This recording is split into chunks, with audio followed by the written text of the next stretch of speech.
Item ಯಾವುದೇ ಇರಲಿ try ಮಾಡಿ ಆಚಿ ಚಿಕನ್ ಮಸಾಲಾ. ತಮಿಳುನಾಡಿನಲ್ಲಿ ವಿಜಯ್ ಕಟ್ಟಿ ಬೆಳೆಸಿದಂತಹ ಟಿವಿಕೆ ಪಕ್ಷ ಅತಿ ಹೆಚ್ಚಿನ ಸ್ಥಾನವನ್ನ ಪಡೆದುಕೊಳ್ಳುವ ಮೂಲಕ ಈಸಿಯಾಗಿ ಸರ್ಕಾರ ರಚನೆಯ ಕಡೆಗೆ ದಾಪುಗಾಲಿಟ್ಟಿದೆ. ಬಟ್ ಇರುವ ನಂಬರ್ ಕಡಿಮೆ ಇದೆ. ಬಟ್ ಯಾರ ಜೊತೆ ನಾವು ಮೈತ್ರಿ ಮಾಡ್ಕೊಳ್ಬೇಕು ಅನ್ನುವಂತಹ ಚರ್ಚೆಗಳು ಪಕ್ಷದಲ್ಲಿ ಆಗ್ತಾ ಇದೆ. ಬಟ್ ತಮಿಳುನಾಡಿನ ಇತಿಹಾಸದಲ್ಲಿ ಡಿಎಂಕೆ ಬಿಟ್ಟರೆ ಎಐಡಿಎಂಕೆ ಅನ್ನುವಂತಹ ಪರಿಸ್ಥಿತಿ ಇತ್ತು. ಬಟ್ ಎರಡೂ ಪ್ರಾದೇಶಿಕ ಪಕ್ಷಗಳನ್ನ ಬಿಟ್ಟು ಹೊಸದಾಗಿ ಉದಯಿಸಿದ್ದ ಟಿವಿಕೆ ಪಕ್ಷಕ್ಕೆ ಮತದಾರರು ಜೈಕಾರ ಹಾಕಿದ್ದಾರಲ್ಲ, ಇದು ದಾಖಲೆ. ದ್ರಾವಿಡ ನಾಡಿನಲ್ಲಿ ಹಿಸ್ಟ್ರಿ ರಿಪೀಟ್ ಆಗಿದೆ. ಹಾಲಿ ಸಿಎಂ ಸ್ಟಾಲಿನ್ ಮಣ್ಣು ಮುಕ್ಕಿಸಿದ್ದಾರೆ ದಳಪತಿ. ಇನ್ಫ್ಯಾಕ್ಟ್ ವಿಜಯ್ ಭರ್ಜರಿ ಜಯ ಗಳಿಸಿದ್ರು ಕೂಡ ಬಹುಮತಕ್ಕೆ ಅಲ್ಪ ಕೊರತೆ ಇರೋದ್ರಿಂದ ಯಾರನ್ನ ಕರ್ಕೊಳ್ಳೋದು ಮೈತ್ರಿ ವಿಚಾರಕ್ಕೆ ಸಂಬಂಧಪಟ್ಟಂತೆ ಅನ್ನೋದರ ಚರ್ಚೆಗಳಾಗ್ತಾ ಇದೆ. 107 ಅಲ್ಲ, ಬದಲಾಗಿ 108 ಅಂತೆ. ತಮಿಳುನಾಡಿನಲ್ಲಿ 108 ಸ್ಥಾನ ಗೆದ್ದು ಬೀಗಿದೆ ಟಿವಿಕೆ.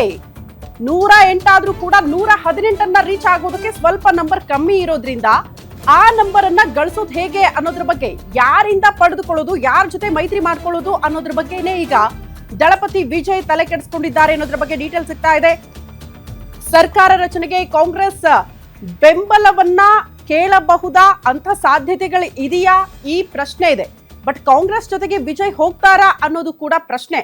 ಒಟ್ಟಲ್ಲಿ ಎರಡು ಪ್ರಾದೇಶಿಕ ಪಕ್ಷಗಳನ್ನ ಹಿಂದಿಕ್ಕಿ ಹೊಸದೊಂದು ಪ್ರಾದೇಶಿಕ ಪಕ್ಷ ಹುಟ್ಕೊಳ್ಳುತ್ತೆ. ಒಂದು ಫೇಸ್ ಇಂದ 108 ಕ್ಷೇತ್ರಗಳಲ್ಲಿ ಜಯಭೇರಿ ಬಾರಿಸ್ತಾರೆ ಅಭ್ಯರ್ಥಿಗಳು ಅಂತ ಅಂದ್ರೆ ಹಿಸ್ಟ್ರಿ ರಿಪೀಟ್ ಅಂತ ತಮಿಳುನಾಡಿನಲ್ಲಿ ಚರ್ಚೆಗಳಾಗ್ತಾ ಇದೆ. ಅಂದ್ರೆ ಹಿಸ್ಟ್ರಿಯಲ್ಲಿ ಹಿಂಗಾಗಿದೆ, ಅದೀಗ ಮತ್ತೊಮ್ಮೆ ರಿಪೀಟ್ ಆಗ್ತಾ ಇದೆ ತಮಿಳುನಾಡಿನಲ್ಲಿ ಅಂತ. ಬರೀ ಸ್ಟಾರ್ಡಮ್ ವರ್ಕೌಟ್ ಆಗಿಲ್ಲ, ಬೇರೆ ಬೇರೆ ಫ್ಯಾಕ್ಟರ್ಗಳು ಕೂಡ ಅಲ್ಲಿ ವರ್ಕೌಟ್ ಆಗಿದೆ ಅನ್ನುವಂತಹ ವಿಚಾರಗಳು ನಿನ್ನೆಯಿಂದಲೂ ಕೂಡ ಚರ್ಚೆ ಆಗ್ತಾ ಇದೆ. ಎನಿವೆ, ವಿಜಯ್ ಅವರು ಕೊಟ್ಟಿರುವಂತಹ ಭರವಸೆಗಳಿರಬಹುದು. ತಮಿಳುನಾಡಿನ ಜನ ಹೊಸ ವ್ಯಕ್ತಿಗೆ ಅವಕಾಶ ಮಾಡಿಕೊಟ್ರೆ ಇನ್ನೇನು ಹೊಸದನ್ನ ಕಾಣಬಹುದು ಅನ್ನೋ ವಿಚಾರದಲ್ಲೇ ಮತವನ್ನ ಅಥವಾ ಹಕ್ಕನ್ನ ಚಲಾವಣೆ ಮಾಡಿದ್ರ, ಆ ಕಾರಣಕ್ಕೆ ಇಷ್ಟು ದೊಡ್ಡ ಮಟ್ಟದ ಬದಲಾವಣೆಯನ್ನ ಆ ಭಾಗದ ಜನ ನಿರೀಕ್ಷೆ ಮಾಡ್ತಾ ಇದ್ರ ಅನ್ನೋದು ನಿನ್ನೆಯಿಂದಲೂ ಕೂಡ ಚರ್ಚೆ ಆಗ್ತಾ ಇರುವಂತಹ ವಿಚಾರ. ಎನಿವೆ, ವಿಜಯ್ ಅವರ ಗೆಲುವಿಗೆ ಕಾರಣಗಳು ಏನು ಅನ್ನೋದನ್ನ ಗಮನಿಸ್ತಾ ಇದ್ದೀರಿ. ಮಹಿಳೆಗೆ ಆರ್ಥಿಕ ನೆರವು, ಯುವ ಜನರಿಗೆ ಉದ್ಯೋಗ, ಈ ರೀತಿ ಭರವಸೆಗಳನ್ನ ಕೊಟ್ಟಿದ್ದಾರೆ. ನೂತನ ಪಕ್ಷ ಸ್ಥಾಪನೆ ಮಾಡ್ತಾರೆ, ಹೊಸ ಮುಖ ಅಂತ ಆಕರ್ಷಣೆ ಕೂಡ ಆಗೋಯ್ತು ತಮಿಳುನಾಡಿನ ಜನರಿಗೆ.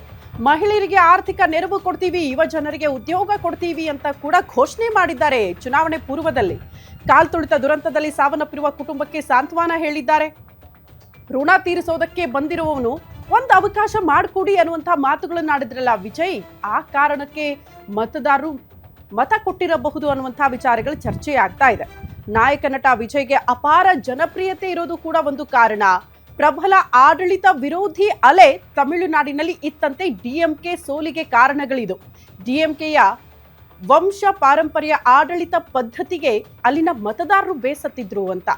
ವೇದಿಕೆಗಳನ್ನ ಸನಾತನ ಧರ್ಮದ ಅವಹೇಳನಕ್ಕೆ ಬಳಸ್ಕೊಳ್ತಾ ಇದ್ರು. ಇತ್ತೀಚೆಗೆ ಈ ಸ್ಟಾಲಿನ್ ಅವರ ಪುತ್ರ ಇದಾರಲ್ಲ ಉದಯನಿಧಿ, ಇತ್ತೀಚೆಗೆ ಬರೀ ಮಾತೆತ್ತಿದ್ರೆ ಧರ್ಮದ ವಿಚಾರಗಳನ್ನ ಪ್ರಸ್ತಾಪ ಮಾಡೋದು, ಧರ್ಮದ ಅವಹೇಳನಗಳನ್ನ ಮಾಡೋದು, ಈ ರೀತಿ ವಿಚಾರಗಳಿಂದಲೇ ಅನೇಕ ಬಾರಿ ಸುದ್ದಿಯಲ್ಲಿದ್ದವರು. ಹಂಗಾಗಿ ಇದರಿಂದ ಆ ಭಾಗದ ಜನ ಬೇಸತ್ತಿದ್ರ. ಪ್ರಮುಖ ಸಾರ್ವಜನಿಕ ಸಮಸ್ಯೆಗಳಿಗೆ ಪರಿಹಾರ ನೀಡಲೇ ಇಲ್ವಂತೆ ಡಿಎಂಕೆ ಪಕ್ಷ. ಹಂಗಾಗಿ ಇದೆಲ್ಲವೂ ಕೂಡ ಒಂದು ಕಾರಣ.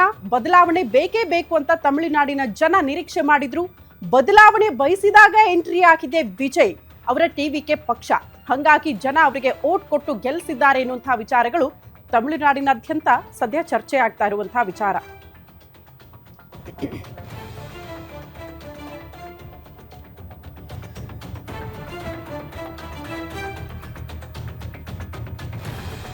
ತಮಿಳುನಾಡು ಅಂತ ಅಂದ್ರೇನೆ ಪ್ರಾದೇಶಿಕ ಪಕ್ಷಗಳ ದರ್ಬಾರ್ ಅನ್ನುವಂತಹ ವಿಚಾರಗಳು ಚರ್ಚೆ ಆಗ್ತಾ ಇತ್ತು. ಕಾರಣ ನಾನು ಆಗ್ಲೇ ಹೇಳಿದಂಗೆ, ಒಂದು ಬಾರಿ ಡಿಎಂಕೆ ಪಕ್ಷ ಅಧಿಕಾರದಲ್ಲಿದ್ರೆ ಇನ್ನೊಂದ್ಸಲ ಎಐಡಿಎಂಕೆಗೆ ಅವಕಾಶವನ್ನ ತಮಿಳುನಾಡಿನ ಜನ ಕೊಟ್ಟಿದ್ದು ಕೂಡ ಉಂಟು. ಆ ಪಕ್ಷ ಬಿಟ್ರೆ ಈ ಪಕ್ಷ, ಈ ಪಕ್ಷ ಬಿಟ್ರೆ ಆ ಪಕ್ಷ ಅನ್ನೋ ರೀತಿಯಲ್ಲೇ ತಮಿಳುನಾಡಿನ ರಾಜಕೀಯ ವ್ಯವಸ್ಥೆ ಇರೋದನ್ನ ಗಮನಿಸ್ತಾ ಇದ್ವಿ.